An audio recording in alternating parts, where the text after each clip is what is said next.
Welcome into our overtime segment here on SportsSource.tv. We appreciate you joining us. This segment, we always do some viewer questions, and it's brought to you by our folks at Jinx Logos. Jimmy Andrews and his crew can do a tremendous job for you. I think we can go to a wide shot there and actually, there it is. Look there, Jinx Logos. There's the phone number. I was riffing until we got to the phone number. You can call that number right there in terms of all your promotional needs for your business, for your Little League team, for anything.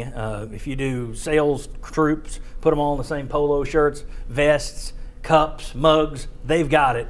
Jimmy Andrews and Jinx Logos, the best I've ever dealt with in 20 years of dealing with these type guys.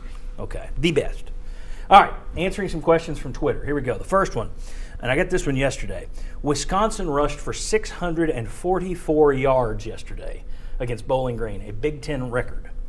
How long will it take Tennessee to rush for 644 yards against Georgia, Florida, Chattanooga, Ole Miss, Alabama, South Carolina up next? How many games will it take Tennessee to hit 644? 3. They'll do it after Chattanooga. Okay. Agreed. I was going to say 6. They're averaging about 130 per game right now. A lot, so. What do you got, Shazan? I'm going to agree. I'm going to agree with these guys. Okay. It'll take about three games. About 3 games to get to 644. That's an incredible performance. That's 350 against Chattanooga. Yeah. All right. The next one. Is this year's defensive line better than last year's defensive line for Tennessee? I'm going to say yes. It's awfully early. But it's awfully early, but they look more athletic. They look more aggressive. And I know that last year everybody loved McCullers. McCullers is in the NFL right now. He left the Mick here. He just colors in the NFL. And I think that you've got guys in there now who may not have he's not as physically imposing, more aggressive though. I think it's tough to say. I think they have the potential, definitely, at that point. You know, when these guys are older, they're just so young. You're not as won over by the defensive line as some of the rest of us are, and I think I definitely am. I really think that they have done a tremendous job for being how young they are. Yeah. It is so early in the season, and we're getting into some of the hardest stretch you're going to see. Yeah, I was about to say you're probably the one that's going to wind up being right about 3 weeks from now. You're kind of grading against the curve because they're doing well with their youth, but when you look at the production and when you look at what they're giving up, I think they're better than they were a year ago. Now, how much of that is because A.J. Johnson and Jalen Reeves maybe are playing better? That probably contributes. But I like what the defensive line's done. I like Owen Williams is coming around. He's put pressure on the quarterback. I'm going to say with our short games that we've had to look at, I'm going to go with it better.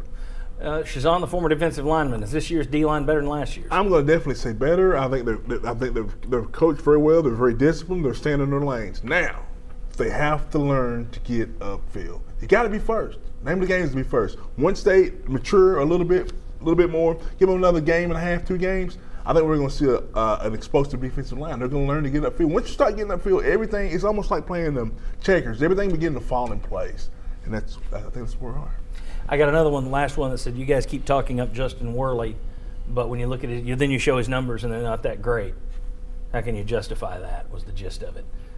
Well, because he's part of a football team, and sometimes the other parts of the football team aren't as good as he is. The offensive line last 2 years has been really good at pass protection. This offensive line is so young, he's not getting as much help as far as pass protection. So he's having to make quicker decisions. I think he's got better command. I think he's more confident. And I think I don't know if his numbers are going to get a whole lot better because I'm not sure much better the line's going to be. But I just like the way he's playing. I think he's been solid. And I wonder if the having to make quicker decisions is almost instinct, what he's been coached and drilled upon in practice. I'm concerned what if the protection got better and he had time to sit back there and think? That's like the last couple of years. Oh, I was going to ask, I wonder, it was Shazan's job to get in the quarterback's head. If you've been hit as many, 16 hits out of 48 dropbacks, your clock starts to speed up. Mm-hmm. So whether you have time or not, you feel like, I got to get it out of here.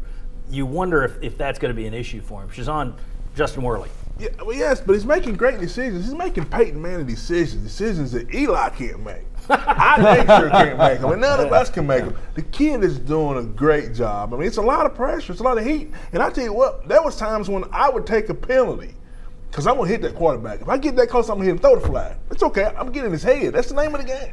So he's doing a great job. I think he is making some good decisions, better decisions than it looked like on the numbers last week. if Kroom brings in that touchdown, you take an interception off the board, you put a touchdown on the board, you add 30-something yards or 25 yards, however far out that are to his passing. His passing completion percentage goes up. Throw in the drop from Howard. That's another third down converted, more yards. You know, Kroom had another one down the field. Would have been a hell of a catch. But if you're going to beat Oklahoma on the road, those are the kind of catches you got to make. You know, he did make good decisions last week under fire. And again, as we talked about during the show, when you're having to make a decision in 2 seconds, you don't have that many options out there. So, and those drop passes broke his back. Honestly, North missed that one, and I almost fell out. Like, oh no, you know. But yeah, I'm one of those. It's a little bit. If Worley's taking that kind of beating, I'm going to grade harder on the receivers in that game because Worley's doing his part. Now there may be some game where Worley's just all over the place. And I'm going to cut the receiver some slack because I don't know where the ball's going. But we haven't seen that this year. We've seen him be a lot more composed and confident. Remember last year how many times we talked about it, I think 12 games worth, how many times we talked about the fact that it was almost like he couldn't decide to it was like 1 second too long. I don't know. I don't trust my arm or I don't trust what I'm seeing. He's not doing that this year. Well, I think a part of the game plan, too, was they realized the offensive line in pass protection would not be as good, so I think they implemented the underneath short passing game to help them combat that. You know, and that's a staple of David Cutcliffe right there. Building a quarterback up, take your first option. If it's open, throw it. And building in a lot of those short to medium routes, easy throw and catch, build the confidence up, and then work towards those deeper throws with a quarterback. Yeah, on a pro level. We watched a game last week, New England and Minnesota, and the Patriots have no offensive line. It was terrible. So at the end of the game, everyone was asking, why is Tom Brady just throwing to Julian Edelman? Because it was a 3-step drop, and he's your number 1 read. That's why. Get it out of there. You had 2.5 seconds instead of 4. Yep. So that from high school to college to pros, that's the case. I think Worley's done well despite the numbers. All right, thanks for joining us here. We will see you next Sunday on Channel 6 at 11 a.m. for the Sports Source as we break down the Georgia game. See you next week.